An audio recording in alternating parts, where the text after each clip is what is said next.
Hindi po ako naiba sa inyo. Ako po'y dugong Batanggenyo po na hinalong Bisaya.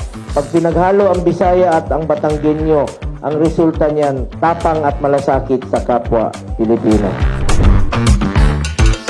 Talagang inuuna ko po ang health. Importante po, masave natin ang buhay ng ating kapwa. Nalulungkot ako makarinig ng mga mahirap, ayaw magpa-check up, ayaw magpa-hospital dahil sa kahirapan. Huwag po kayong ganon.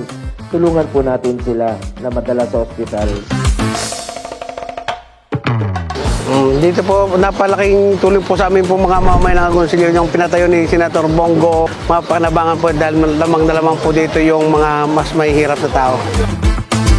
Makakatulong po siya ng matagal sa mamamayan ng Agoncillo. Maganda po ang kanyang maibibigay na serbisyo.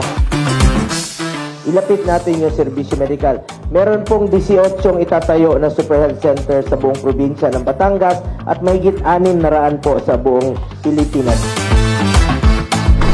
Ito po ay isang napakahalagang araw, isa hong historical na araw sapagkat dinalaw po tayo ng ating napakabait, napakasipag at talaga hong masasabi nating may malasakit, may tunay na malasakit para sa ating hong mga kababayan.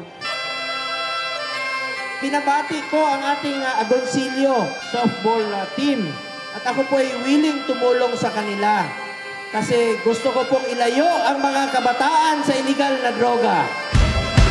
Maganda ng halipot sa Polibetes!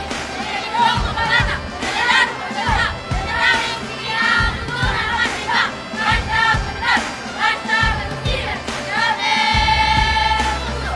Aligay Agoncillo! SDSP! Nandito po ako ngayong araw na ito para mamigay po ng tulong sa ating mga displaced workers.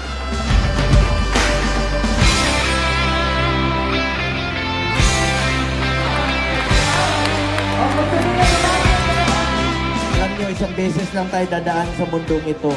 Gawin po natin ang kabutihan sa ating kapwa Pilipino. Hindi po tayo pababayaan ng ating Panginoon.